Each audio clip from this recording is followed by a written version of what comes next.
All right, we're back. So, I'm gonna fire off questions. Let's go with I guess more basic answers because I want to get to the end of it's gonna be cool for you. I think. So. Gotcha. Well, let's start before. So episode 4, the last of the Starks. Yep. So cool celebration. Yep. Big fan. Drinking game was funny. Yep. We'll get into that. Yep. Where was the Starbucks cup and was it way overdone?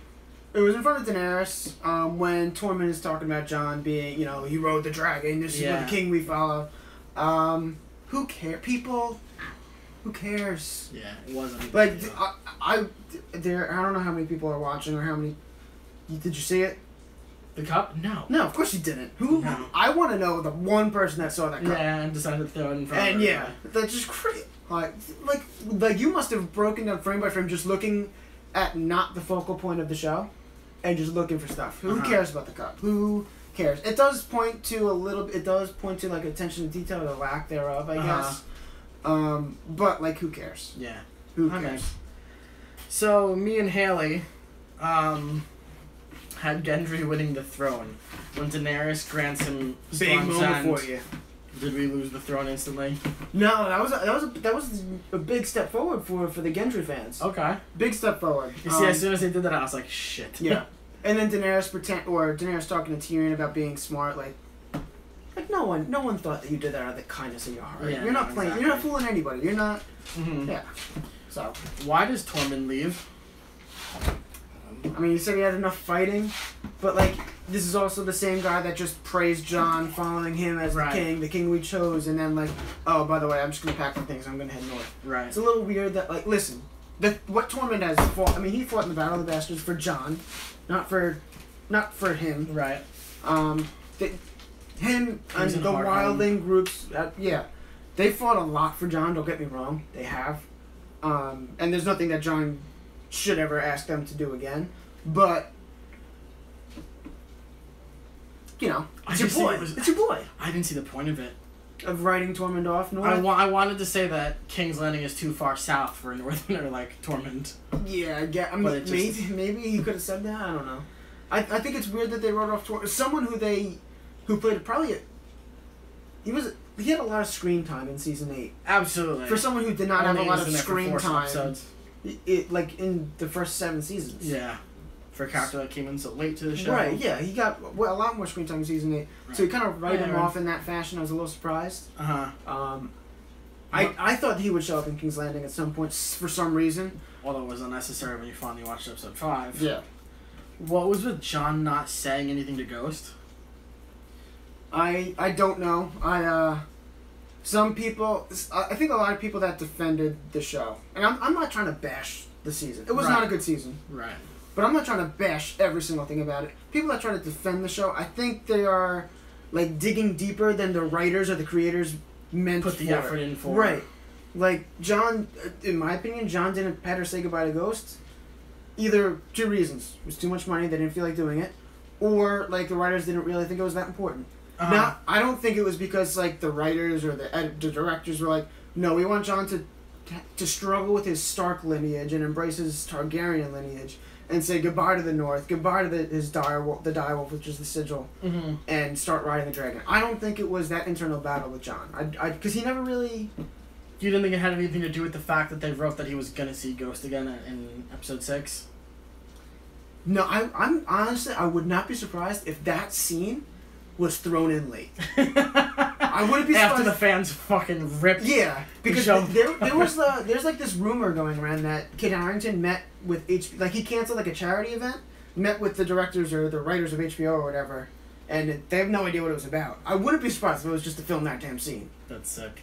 Because I don't know if Ghost is on another scene after that, but I wouldn't be surprised at all. Okay. At all. If they redid that. You keep bringing up it was too expensive. What's with like the Ghost thing? Yeah. So Ghost isn't CGI?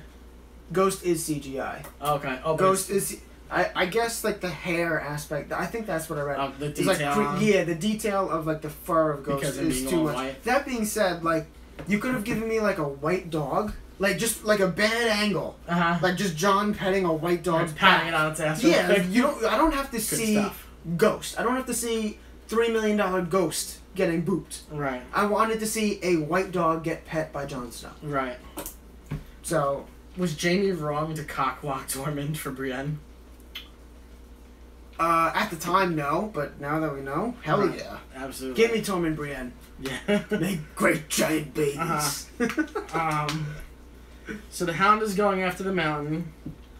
Right. Why? What's this whole... What do I not remember about the Hound hating the mountain besides burning his face? That's pretty much it. Okay. That's pretty much it. I mean, I feel like if like Dan burned her face, I'd be pretty pissed. Okay. And what's the point of Arya going after Cersei? And we're gonna cut into episode 6 right now.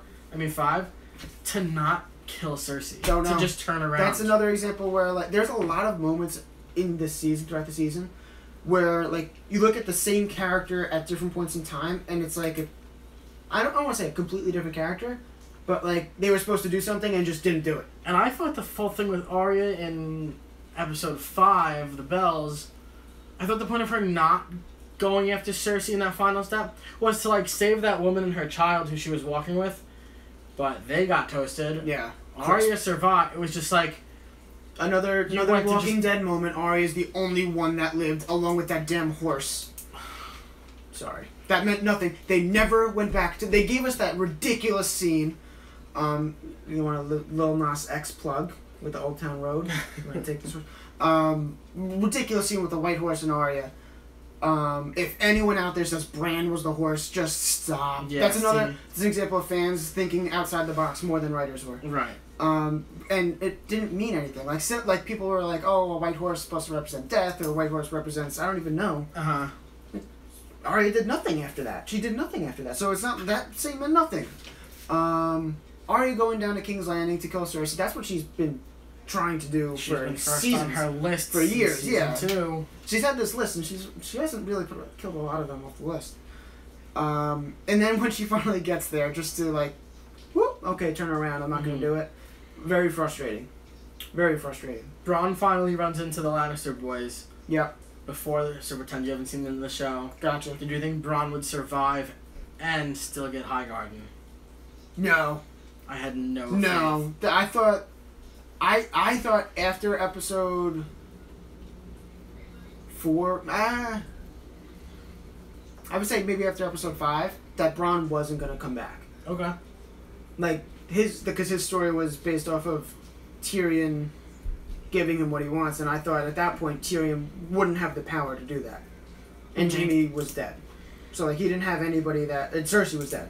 Mm-hmm. So, like, the only person that owed anything to Bronn would have been Tyrion, but, like, Tyrion had a pretty big problem to deal with at the end of episode 5. So, right. I thought that Bronn was actually, like, written off. Like, I didn't think he was going to come back. Pick one. Did you want Bran or Jon to tell Sansa and Arya? Jon, are we kidding? Your main character in the entire show, what was his... Up until episode 4, we'll say. Mm-hmm. What was his big moment? What was his big scene with Jon? I don't know. Mm-hmm. I don't know. All he said for 4 episodes was, she is my queen. He kissed Daenerys, but like kind of didn't sometimes. Mm-hmm. And rode a dragon, half-assed rode a dragon. Mm-hmm. Besides that, he didn't really do anything. What was in King's Landing? Bronn's not like a royal member of a family or anything like that. They had like all the royal families, so they had and then they made the Arryns, the Starks. So I guess he's Lord of Highgarden now. Well, actually at that point he wasn't the Lord of Highgarden anyway.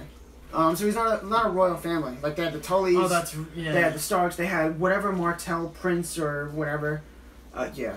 So it was all the royal families were at that. All the useless people. That meeting, that summer camp meeting. Do you think Sansa was wrong for telling Tyrion about Jon? No, I stand Sansa. That was the right move. Okay, so 1,000,000% right move. Do you agree with this statement? Sansa murdered Varys. No, disagree. Really? Disagree.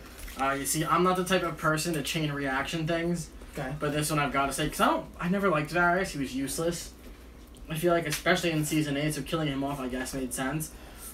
But I 100% think that this is the first time in my life I've probably been like, oh, well, you did this, that led to this, right. So now you're wrong. And like a butterfly effect kind of thing? Yeah. I mean, Sansa definitely told Tyrion, knowing that word would spread, that Tyrion would tell Varys, that Varys would tell something. everyone. Yeah. However, I think that you could either say Varys killed Varys, or straight up Daenerys killed Varys. Mm-hmm. Varys knew what he was doing, knew it would get him killed, or could get him killed. Just hold it up. And then, if you're Daenerys, don't get me wrong, people are plotting behind your back. It's not a good look for you in your camp. It's not a really good look to be killing your members of your camp before you go into a battle either. Right. Absolutely. So, and she straight up, Varys pretty much straight up told her, that you're making a mistake, yada yada. He didn't really go behind her back all that much. I also thought that in episode 4, I think it was 4, and the start of 5, mainly 4, we got a lot of Tyrion and Varys conversation. Yeah. Which I actually liked. I liked it a lot because... I've always liked them together. You get Tyrion and Varys, or I know you didn't like him, but Littlefinger, those people talking to each other, that's the thing, that's the behind the scenes of Game of Thrones that kept the wheel turning in Game of Thrones. So I thought that those two kind of talking to each other was like a little old school. And added a little bit of depth to the story, because there was at least dissension in the Daenerys camp. Right. Daenerys tells Jon how they can be together, and it's to not say anything. Did you want Jon to not say anything? No, I think it's the most ridiculous thing. Just don't tell anybody. A queen just begging someone not to tell people who he really is. It's a ridiculous statement to make. Okay. Or suggestion, or I don't even know. It's... After the long night, is Dany now outnumbered by Cersei? I thought so, for sure. I thought so. Didn't matter. Yeah, I guess the writers kind of forgot. I'm going back to Jon and Daenerys, that conversation. It should have been like Daenerys begging Jon not to tell people because like he's the better claim. Not because Sansa is not gonna... it's just like she's not in the position to make... Exactly. Make the... Right, the whole season Sansa sat as the Queen of the North, I feel like, but was never titled it, it was never pointed out. And like at that point Jon has all the leverage. Like he could have told her to bend her knees. Like he could have exactly. Like Daenerys is not in the position. I don't care who pledged allegiance to who. Like you're looking at the person with the better claim and telling them to not be the person that they are. Exactly. It was... She doesn't know Jon. It was a childish statement. Is Jaime a douchebag after all? Yes. Okay. Should Cersei be afraid of Dany and her army? No. This is after 4? Or during 4. So this during is after, 4. So she doesn't know about the long night with the dragon. Oh no, she did know about the dragons. Yeah, because they got Well, Euron shoots down a dragon. In 4, that's coming up too. So once you shot down one dragon, and not only that, but like behead Missandei. Who cares? Yeah. No. Why would you fear it? Mm-hmm. There's a lot that they didn't do. Right. A lot that they didn't do with Cersei. That like you already dropped the ball with the Night King with building him up as an impervious character, and then having one stab wound kill not only him but his entire army. Right. Like at that point, you had to make Cersei as, to me, I shouldn't say you had to. I thought that Cersei would have to be this unbeatable force, like would have to replace that, and she did not. Is Dany a bad mother? As the I mother of dragons getting another dragon I would say so. Killed. She's. You think the mother of dragons would be good with dragons? Absolutely, and I feel like the whole season you were expecting so much from her, and I think Emilia Clarke had a big part to do with it too. She just sucked.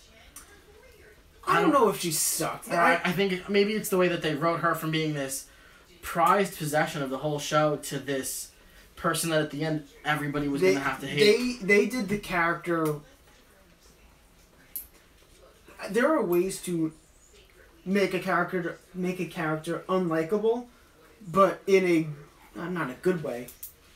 I don't know how to word that. They did a very bad job at making her unlikable. Right.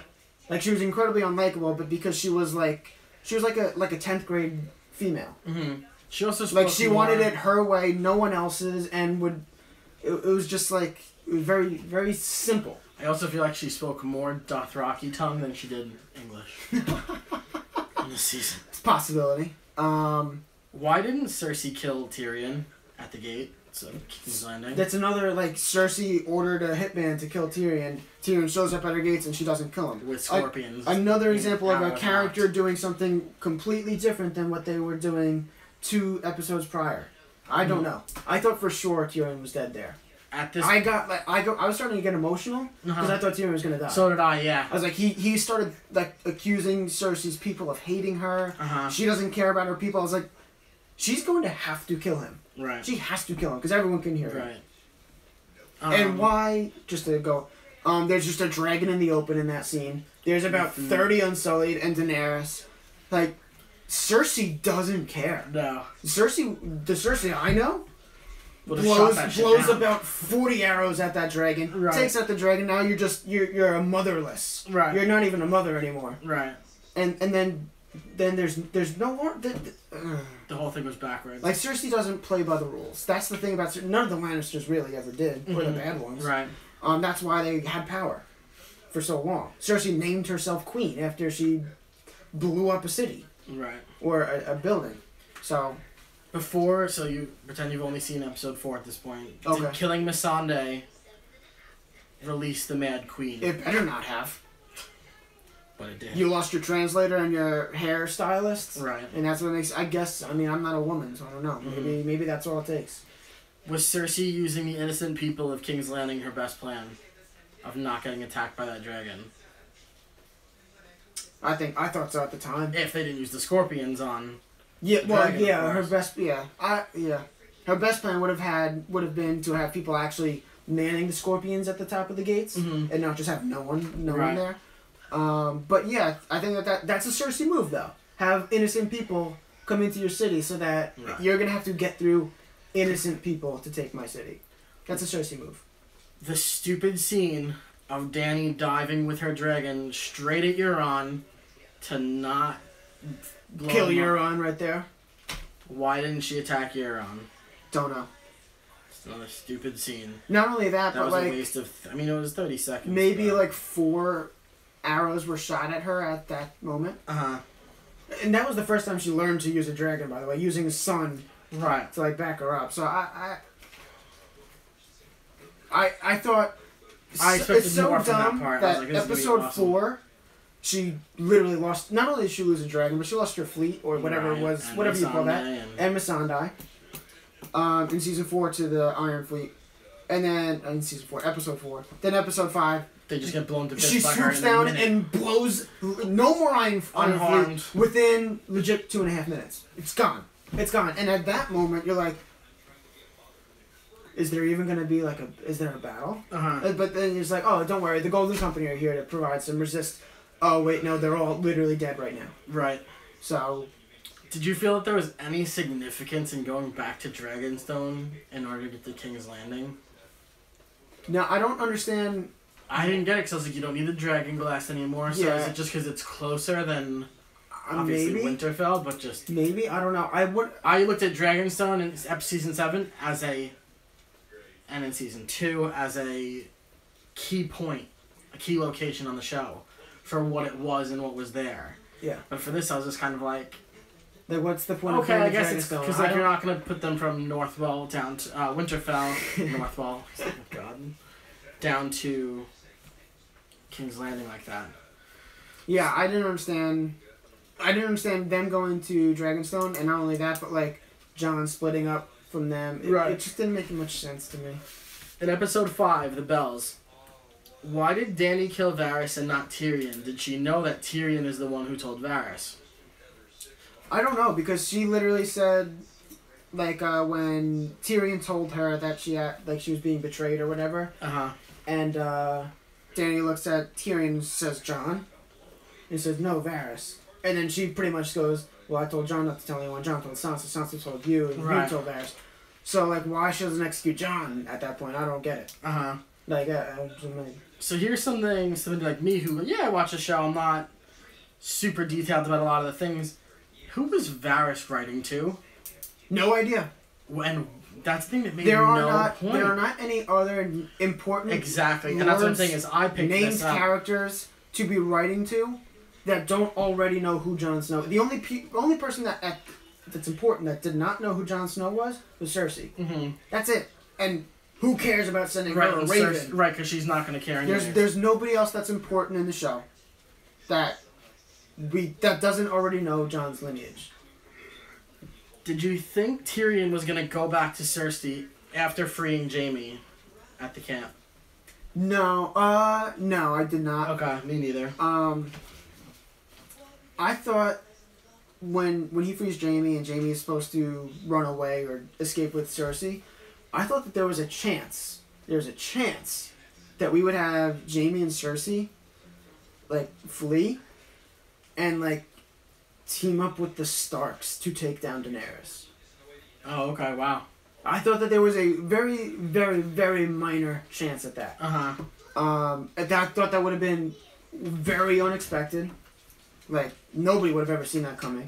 Mm-hmm. Which the show tends to kind of try to do. Right. And it would have been hard to watch somebody that you hate all this time, like, not be the worst person in the show, which is kind of what happened. Exactly.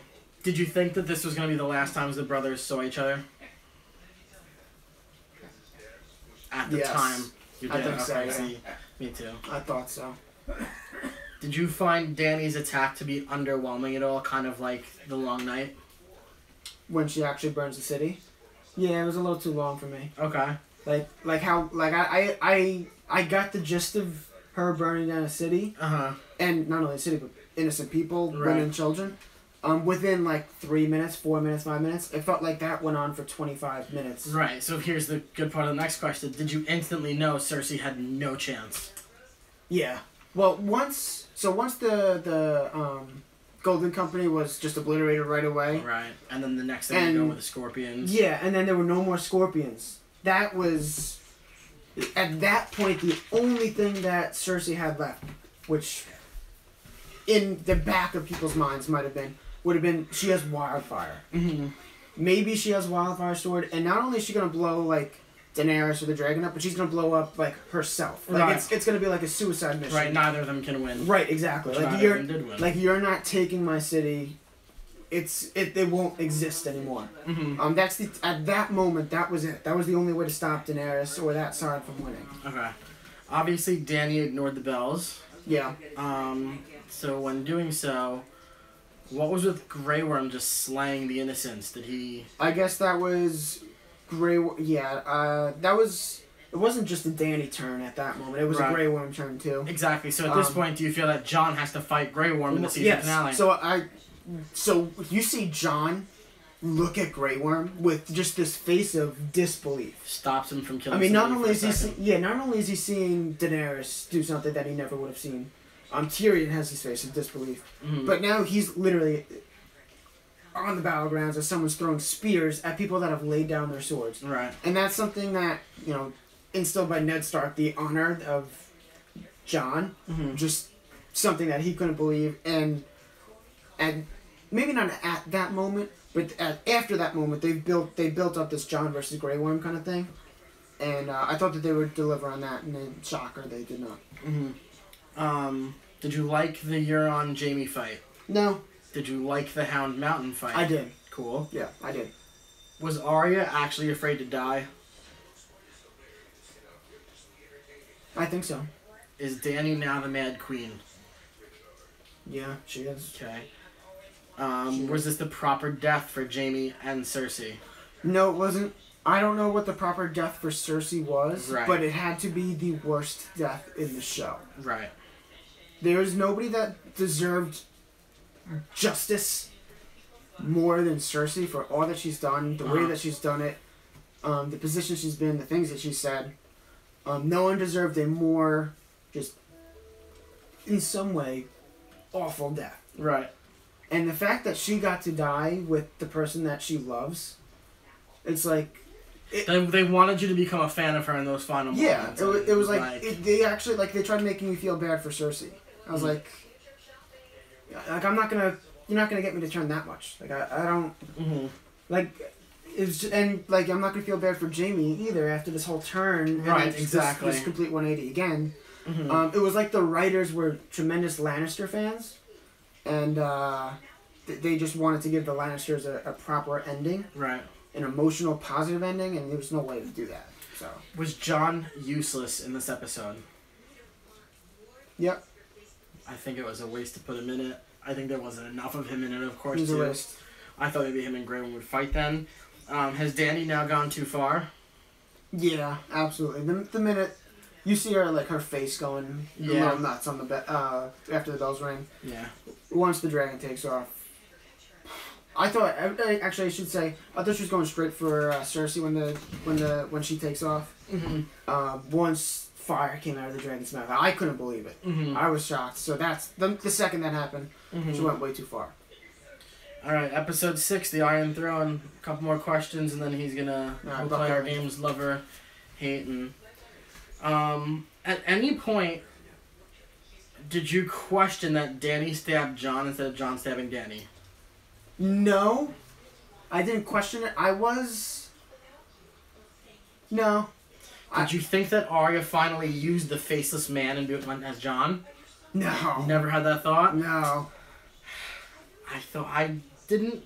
I thought she was going to until the scene actually came when Jon saw her and he said, wait outside the walls for me. I mean, wouldn't be a bad play. Right. But, like, they haven't got... First of all, they never had Arya do a face change, which is upsetting. Right. They also really haven't spoken about, like, the ability to become somebody who's alive. Like, I don't really know if that's possible. Oh, right. I really right. don't... Like, it could be, I just don't know. And they haven't explained that enough to actually have that happen. Right. And just be like, oh, yeah, that can happen. Why didn't Drogon kill Jon? Don't know. He took his anger out on the throne, but Right. it was like, it was Jon. Once again... I wonder if it's because he knew Jon was a Targaryen. I don't know. I mean, I guess the dragons do get a vibe of the Targaryens because they allow Targaryens to ride them. Mm-hmm. But, like, a lot of viewers were saying that the dragon knew that the throne is really what killed Daenerys and not Jon. That's fair. Okay. I mean, you're giving a dragon a lot of credit there. Mm-hmm. A lot of credit. So, I don't know. I don't know. Tyrion resigns as the Hand and I thought that was a powerful moment. I thought it was a powerful moment. But why does he get imprisoned for it? I don't know. Daenerys kills people. She doesn't in prison. Where is Drogon taking Dany's body? So, towards the very end of the episode, Bran, like, goes to find the dragon. A.k.a. just wargs into whatever. Right. And I'm pretty sure, maybe it was Bronn. No, it wasn't Bronn. It might have been Sam. Said he was last seen flying, I think they said east of Volantis. Uh-huh. I'll get to that. Jon and Tyrion were held captive. Didn't need this right then because I have it twice. So we've been waiting the entire show, and winter was finally here in season 7, I would say. Yes. A couple weeks later, when you finally see them in the prisons, there's no snow anywhere. Yeah, it was very difficult to, like... appreciate what they've done. Like, was the it... first 7 especially, seasons. like, was it snow? Was it ash? Like, if it was ash, because why that was is it the that other thing. white? Right, that was the other thing I felt too. Was it ash or snow the whole time? Like, with the throne like, scene? it's a bad visual by a show that's very good at visuals to, like, not know. No one knows Right. if it was snow or ash the entire time. Like, is it even cold in King's Landing anymore? Like, is it Right. cold not anywhere, but, like... Right. Is winter over? Like, I don't even know if the season ends with the Night King's death. Like, the weather season. I don't know. Was Edmure Tully on drugs, his character, or The actor itself. uh, I mean, the fact that was an absolutely 1,000,000% unnecessary scene. another waste of a couple seconds? Complete waste to have him on screen in general. Don't care. Were you happy with to have who was... Robb and Aaron on screen? Don't care. Okay, so now my next question was, were you happy to see who was seated in that final scene with everybody? No. Only because, like, I haven't seen that. I haven't seen Robb and Aaron in 3 seasons. I don't care about him. Right. I don't care enough. Not that I don't care enough. It's not important enough right. at that moment in the show to have Robb and Aaron on screen. Exactly. It's not important enough to have Edmure Tully on screen. Right. Unless at least Jaime picked up Edmure on the way to Winterfell and you introduced him earlier in the season. Right, now we're going back You're just introducing the character at the 5 last scenes of the show. You're just going to reintroduce a character from 2 full seasons ago. Very weird. The fact that they had like the Dornish prince there was weird. No one even knows his name. Okay. He's literally that Dornish prince. I'm trying to imagine who was sitting around. So said it was Snow. Okay, I guess winter still like I guess weather still stays in King's Landing. It's not. I don't know because they say winter lasts as long as the summer, didn't they? Yeah, like longer summer, longer winter. Yeah. So after everything going on, I figured they would go to a vote on who was going to take the throne. Something. Instead, somebody says, Tyrion, you choose. Why choose the guy held captive? What was that about? How Grey Worm, a guy who shows no mercy. Like, think about it. His queen started burning people, and he just started killing people. Right. A guy that previously in the episode was beheading, or attempting to behead Lannisters. We'll get to that. Well, that's it. Or Tarkin. The guy, he knows killing people. He knows fighting. That's it. He doesn't know politics. He doesn't know, like, imprisonment. So, like, the fact that Grey Worm didn't just kill Jon in the first place is ridiculous. Right. Or Tyrion in the first place, ridiculous. And then, also, like, you're bringing him to the Lords of the Seven Kingdoms and allowing your prisoner just to vote for the king. And then once they do that, like, I'm out. Like, Grey Worm, that's enough for Grey Worm. Like, that's all he needed. Now he's going to Missandei's hometown. Right, like, that's all I wanted was for you guys to figure this out, and now I'm good. I can leave. Yeah. Makes no sense. There's in no way did Grey Worm's actions in episode 6 make any sense in the slightest bit. If you gave me... Because then he even gave in to Jon being free. Yeah, like, literally probably the person he probably hates more than almost anybody at this point. Living person. Trial by combat. Give me a Jon versus Grey Worm. Trial by combat. Give me Jon versus anybody. Give me Jon. I want to see Jon wield a sword one more time. When the show started, so Sansa states to Bran, Winterfell will not take part in being in the Seven Kingdoms, and it becomes the Six Kingdoms. Right. When the show started, was Winterfell part of the Seven Kingdoms? No. It wasn't. Oh, okay. I'm sorry. Yes, it was. While Robert Baratheon was the king. Right. The moment that they named Robb Stark the King of the North, they declared themselves an independent kingdom.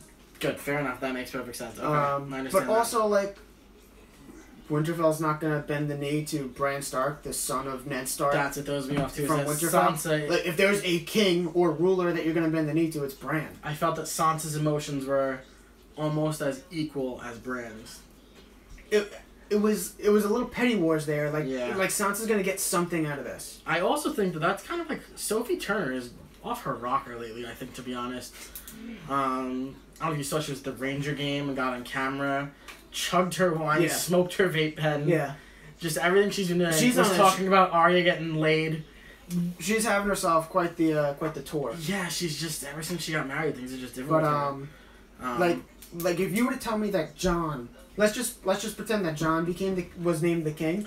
You're not gonna kneel to Jon. The North isn't gonna bend the knee to the king of the North. Yeah. Like at what point is that line crossed? Right. Like, I get it if, like, Tyrion's the king, or let anybody else is the ruler, that the king is that the North is gonna stay independent. But, like, you literally have the son of Ned Stark ruling. Right. So I thought that was incredibly odd. And how would you show the Lords of the Seven Kingdoms vote for a king on the spot? Take way more... Well, they didn't have the Lords of the Seven Kingdoms either, because, like, Brienne of Tarth is not a lord of... Well... 2 weeks after the Battle of King's Landing. Oh, wait, I read that differently. I mean, they didn't really vote, though. That was my big thing. It wasn't like a vote. I expected Sam to step up and say Jon. Right, because that's his boy, that's his brother. Arya and Sansa and Bran to get behind Jon. Right. Causing Edmure Tully to get behind Jon. And... Robb and Aaron. There's no Robb and Aaron. Thank God he didn't talk. Yeah. Because if he did... I don't know how I would have reacted to Robb and Aaron. No one in that scene. Fucking word. No one in that scene that wouldn't rally behind Jon. Right. No one. There was no. No one at all. Like Sir Davos. You kidding me? That's Jon's hands. Davos was there too. I forgot about that. And I think that's probably would have taken Tyrion, but still. Alright, so they've obviously talked about, or fans have been talking about these spin-offs. We do know of the spin-off of what happened before the show that's coming out, right? Yeah. Do you think we're going to get that Arya spin-off that everybody wants years down the road? So you don't think we're going to find out what's west of Westeros? Who cares about... Honestly, actually, there's like a legit like history of like one of the Starks going west of Westeros and never returning. Uh-huh. So, like, there's nothing west of Westeros, I guess. Is it crazy that after all of these years, George Martin, of all people, can save this? He's fell behind, he didn't keep writing, and now he's promised multiple times to change the ending. So, I'm nervous if this was George Martin's, like, if this was his exact ending as far as the pieces in place, like Jon North of the Wall, Sansa's Queen of the North, Bran as the King, yada yada. I mean, I generally don't like those pieces in the location. Mm-hmm. Personally, Bran being a king just bothers me in general. Right. I think that diving deeper into Bran, what he has done in season 8, right? Like, or what he's done, or what he knew was gonna happen. I don't even know like how to say it. My true thought is that Bran's last important moment was when he saw Ned with Lyanna. Yeah, that was it. That was it. That was all of Bran's storyline. That was the tip of the iceberg. Or I don't even know. There was nothing else he did after that. Like I feel like you could have I don't want to say extend. If this season was longer, or you had another season after this, or which we waited 2 years for this crap, and you gave us a deeper dive into what Bran's abilities were, maybe how he like pulled strings, or how he changed timelines a little bit, or not predicted outcomes but forced outcomes. I feel like that would have given Bran a little bit more power and would have made him being a king more of a statement. Okay. Yeah. No. As far as we know, that's fair. As like you could say Bran would be a good king because like no one's gonna trick him. Because he could go and not go in the past, but like see all over the place. So like I'm not. I feel like you can finish the story with Bran as the king, and have it be okay. Right. They did not do that job. Right. They did a terrible job. Right. I also think one of the last points I'll say, the lone wolf survive. The lone wolf dies, but the pack survives. Ned Stark said it to Arya, said it to Jon, said it to Sansa. At the end of 7 seasons, all of the Starks are finally back in Winterfell. The surviving Starks. Finally back in Winterfell. The last of the Starks. The last of the Starks. You would think that, like, wherever one goes, they all go together. Right. Generally. Maybe like 2 of them go down to King's Landing and rule. Right. One of them stays in Winterfell, or the other 2 stay in Winterfell, whatever. Rather than the fact telling your brother, hey, I'm not going to back you on anything. The fact that all 4 of them go in different directions is incredibly nuts. Odd. Like, none of the Starks were there when Sansa was named Queen in the North. No Stark was there. Arya was getting on a boat. Jon was petting his dog, and Bran had his eyes rolled back. Yeah. It's just a very weird, unfamily-like ending. Yeah. For the family that you've been following for 8 seasons. Yeah, exactly. Very fair.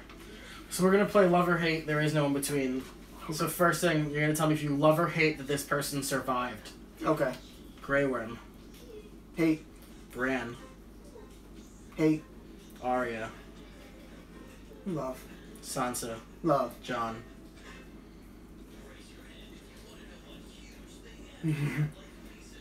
Love. Did you have Jon dying in the pool?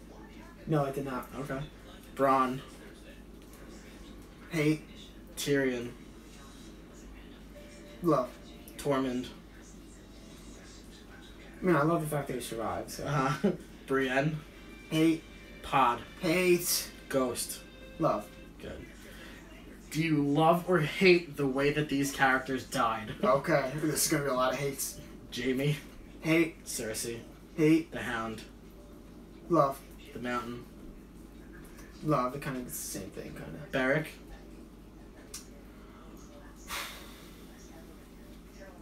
No, I don't love it. Hate it. Okay. Dany. Hate it. I hated her ending. Missandei. Do you know? It doesn't I love matter. this. Yeah. Cut that head off again. Put it back on just to cut it back off. Red woman. Hey, oh my god, she just walked out into snow and crumbled. Took her clothes off and died. Come on. Lady Mormont. I can't remember her first name. I know it's like close to Lyanna. Lyanna. Oh, yeah. The Night King. This is probably the hardest one. I loved how Arya killed him. Okay. I hated the fact that he died in episode 3. Okay. And the fact that Arya gets past all of the Whites and White Walkers to do it. Yeah. But the way that Arya did the little dagger flip, love that. So I don't know how you want to take that. And Theon Greyjoy. I'll say love because it wrapped up his story. I thought it was dumb that he just charges after the Night I King. think I was pretty even with this too. Yeah. Yeah. Yeah, I do love that Pod survived though. I did like Pod the whole time, but the whole... I mean, who the hell... Alright, now we're going to play our game, Line 'em Up. You guys at home can do this also, so I know one of these phones is ours. Haley, I'm guessing, is there, and Dylan is there. So we're going to play Line 'em Up. You're going to list from best to worst the seasons of Game of Thrones. We have ours done already, so we'll start going through them. Richie will read them off, so flip back and forth between your and mine. Okay, so start with... From the bottom? Yeah, so worst coming first. This whole lineup, yeah. Okay.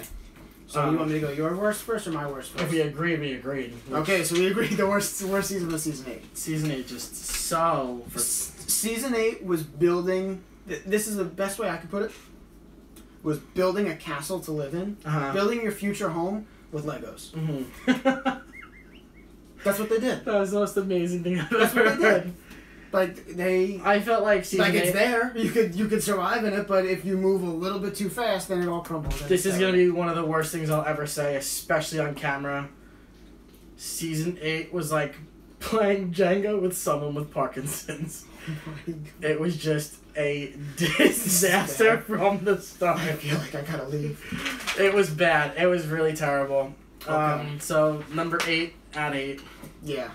Okay, so my second worst season was 5. Okay. Yours was 4. So, season 5 for me, the only good, really good that came out of season 5 was the Night King moment where he raises... In Hardhome? Yeah, in Hardhome. Other than that, you get Daenerys finally rides a dragon. The Sons of the Harpy, killed a lot. You got a lot of Marine there. You know why I liked 5? 5 was the fighting pits too, right? 5 was the fighting pits. That was my big thing, because I liked the whole Jorah and Tyrion was a good story. Tyrion getting to Daenerys. Yeah. You got a lot of Dorne in that season 2, and I was a big fan of 5. I don't think it made my... It's my top half. And you also, a lot of people... There's a lot of... I can't say a lot, but Ramsay Bolton's in 5. And he's not even obviously he's a hated character, but fans were not happy with Ramsay. Right. So. But they loved how he died. You have 4 there. That's wild. I know, and I know Joffrey dies and Sansa escapes and... There's a lot that happens in 4. I know, but you know what too? I didn't like the children. Okay. I mean it does get a little... It does get a little extra fantasy-ish when they add the children of the forest, because I didn't know who those people were. That came out of nowhere for me. Yeah, so I liked 4. Okay. I thought so. You get. I mean, I'm pretty sure. Oh, you get the Hound versus the Viper, the Mountain versus the Viper. Fine, that's which is great. You get Tyrion's the actual trial, where Tyrion tells all the people of King's Landing, "I wish I was the monster that you think I was. Right. If I did do it, I wish I could do it all to all of you." Grab me that board because we can make it a lot easier for people to see. Gotcha. And grab a paper towel to your left, and grab one of those markers. We'll write it down for you, as we still have plenty of time for this episode, and this is how it's going to end, so... You have nicer handwriting than I do, so write your name and mine. Okay.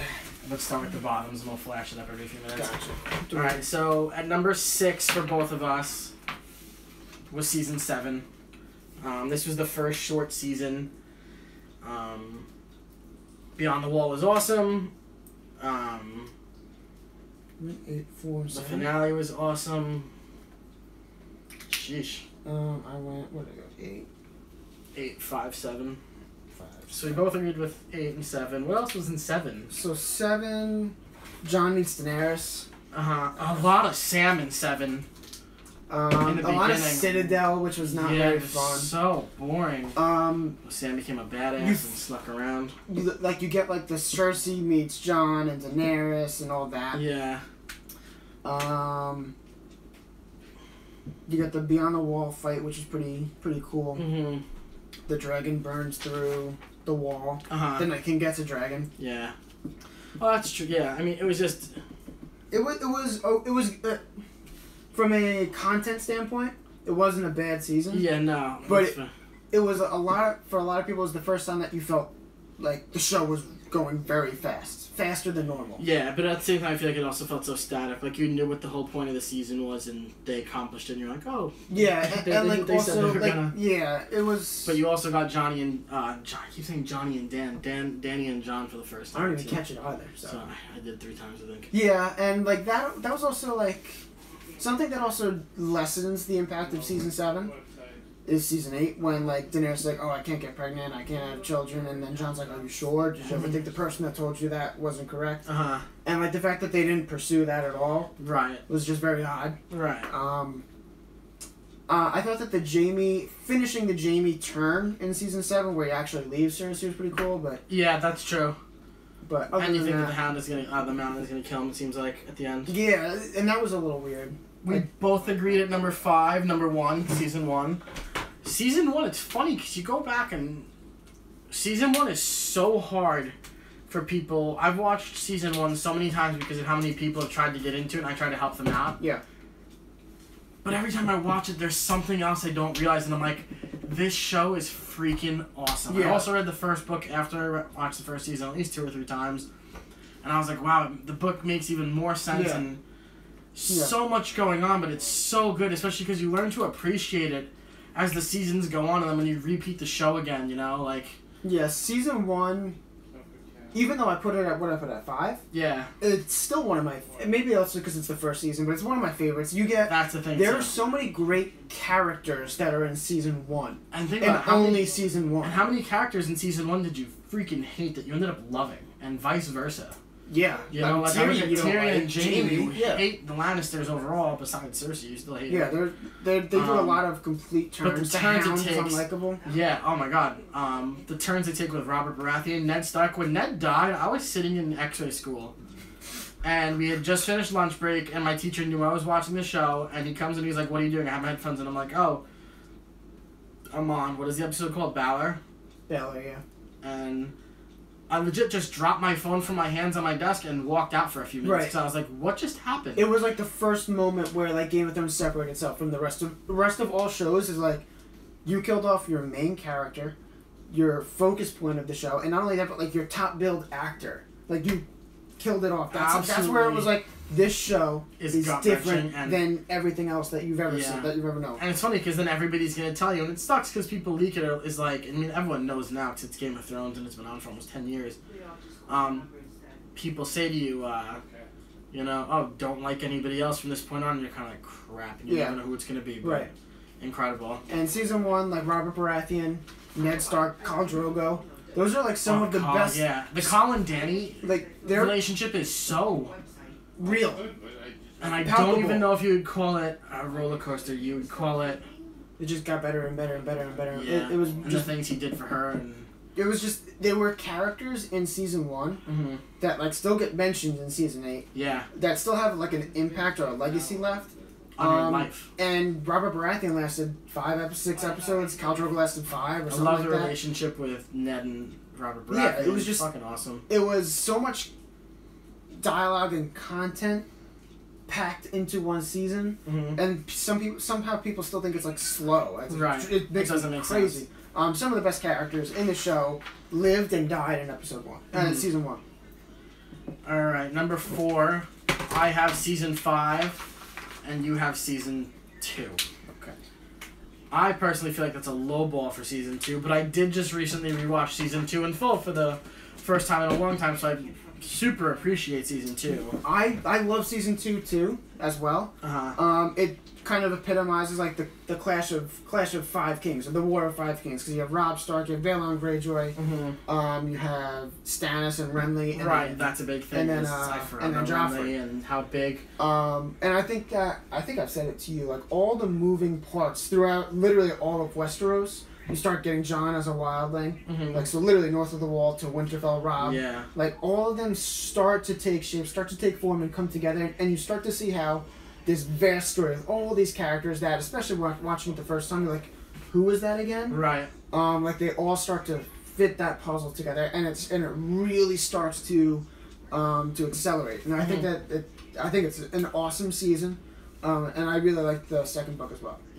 Okay, cool. See, that's the thing. I have the second book. I haven't gotten into it yet. Yeah, it's very, very, very similar. Season 2 and episode 2 are very similar. I had 5. 5? I was a big fan of 5 again because of the fighting pits and a lot of things went on in 5 for me that I was like, this is awesome. And again, like I'm in the middle of season 4 right now for the second time because I've only watched the whole show once now.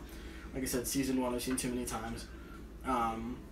I just remember 5 was like, I like the end of 5, a lot going on in 5, a lot of Jorah moments. It's when Jon dies in 5. Jon dies at the end of 5, right, with fucking Ollie, little dick. Oh, also in 4, just so you know, season 4 has the Battle of Castle Black, by the way, which is to me one of the most, like the Wildlings versus the Night's Watch. Ygritte dies. Oh, that's right. That's like one of my most underrated episodes is that battle, because nobody really talks about it as a great battle. But that was like maybe not 40 minutes of straight battle, but there was a lot going on there too. You're right. We both agree that season 3 sits in number 3.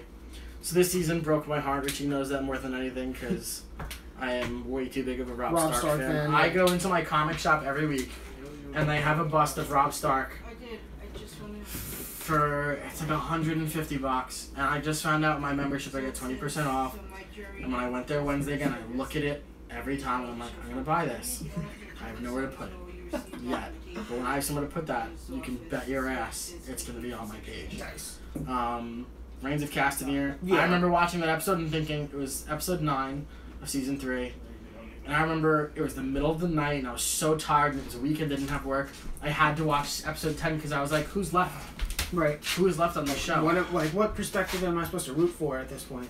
Like nobody really likes Daenerys yet, really. I also think you learn that Catelyn Stark is one of the worst characters on the show. True. She's just, you hate her guts. Yeah. But I think it's just another big Robb progression one. This is where Brienne and Jaime get close. This includes Jaime loses his hand in episode. Yeah, this is the one. What's the bear? The bear and the maiden. The bear and the maiden fair. Like cool episode. A lot. I think that season 3, initial watch of season 3, first time you ever watched it, and you don't, especially if you don't know what's gonna happen. It absolutely takes you by surprise and it cuts your legs out. If you were to rewatch it, and you understand a little bit more of the depth behind the characters and their positions, like that's something that, like, yes, it caught you by surprise. But at the same time, like, you understand people's ambitions and things that happen, not behind the scenes, but, like, that isn't straight up said. Like, it makes perfect sense. Yeah. Like, Robb Stark betrays Walder Frey by marrying Talisa, and, like, you get, that's a relationship that lasts maybe 3 episodes, 4 episodes. But you're in love with it. And it's a top 5 relationship. Exactly. In the show. Again, it's palpable, like you were saying. Another big thing with season 3, a lot of Tywin. A lot of Tywin. And we got introduced to Tywin in season 2. This is when he dicks Tyrion a lot, but this is also when Sansa and Tyrion end up. Yeah, and is this Tywin and Arya in season 3? Tywin and Arya are in season 3. I think so. He doesn't know who she is. Can you just watch our time, Ma? Yeah, I need my phone, so hurry. Oh, okay. Alright, so for the second one, I have season 2. Again, came close to season 2. Richie has season 4. I think a big thing with 4 in you, in all honesty, I feel like you're a big Oberyn fan. I like Oberyn a lot. See, I don't remember enough of Oberyn, and again, I'm in the middle of season 4, so Oberyn did nothing for me, but that's because I haven't watched it a second time. Maybe after going through this whole show again, I will change my mind and my order, but for now, 2 was awesome. Battle of Blackwater was nuts. Yeah. So much Tyrion in season 2. You saw that Joffrey was a true puss. Yep. The Hound's betrayed or cuts out. Right. And season 4, you got a lot of Tywin. And you got a lot of Tyrion. And that dynamic, which is rocky to say the least. I like season 4 a lot. And then we both chose season 6 at number 1. Yeah. Season 6, I felt like from start to finish was 10 out of 10 the whole way. Yeah. Jon Snow gets brought back to life. You get Jon and Sansa reunion, which was an emotional reunion. Right, absolutely. And then rounding up the troops for the Battle of the Bastards. Yep. Hodor holding the door. Yep, and so I just remember every episode at one point or another was... There was a big moment in just that episode. Yeah, everything was just super vital. There was nothing to miss. Yeah, Bran. Bran showcases some of his ability by going back in time. You get the you get the Jon Snow reveal. Right. I feel like there was so much that happened in season 6 that was so awesome. Battle of the Bastards, obviously, and then where's Dany in season 6? Dany in season 6 is season 6 she's ruling Marine. They try to the slave owners try to take back Marine, and she finally rides her dragons into battle and blows up. Yes. That's how she gets her ships, I think. Okay. Yeah, that's how she gets her ships that she uses to get her to sail. Cool. Yeah. So that's it. We're wrapping it up. I know tomorrow is the last day of the month. I don't have a June schedule posted. There are extra days in June. We're doing a couple of exclusives. We will hopefully, Rich will be there, do our order of MCU movies from worst to best, just like we did for this line 'em up. It'll be massive. It'll be a lot of fun. It'll be a lot of fighting. Yeah. Also in that box, that's yours. You can take Mine? it. Yeah, you can take it and open it. Oh. So this gift would have been a lot cooler if when you fell asleep at 1 o'clock in the morning, if the Mets didn't suck at the end of everything. Oh no. But no, you wake up at 2 in the morning to see the Dodgers celebrating, and you're like, wow, that was the longest bottom of the 9th inning ever. So would have been a lot cooler. It's really cool. Of course, it gets ruined. Well, thank you. Thanks to the Mets, you're welcome. It was awesome. So yeah, thank you guys so much. We went 2 hours again. This may be it for Game of Thrones on Nicktendo. We don't know what they're going to do next. We don't know how long it'll take. If I start catching up on the books, I haven't done a true novel yet or a novel series, but definitely want to try and do that. So if it's not going to be Harry Potter or something big like that, maybe it'll be Game of Thrones. Again, send me your order later if you want of seasons best to worst and your reasons why. We had a lot in common. We had 1, 2, 3, 4, 5 out of 8 in the same spot. Interesting. I'm almost not surprised though. So, all right. Thank you guys. Thanks for coming on. I know it was a long one. I know it was a different day of the week, so we didn't have many people, but YouTube channel's doing good. Check it out. There's Casey just in time as always. All right, guys. This is Nick the Nerd. Keep it comic.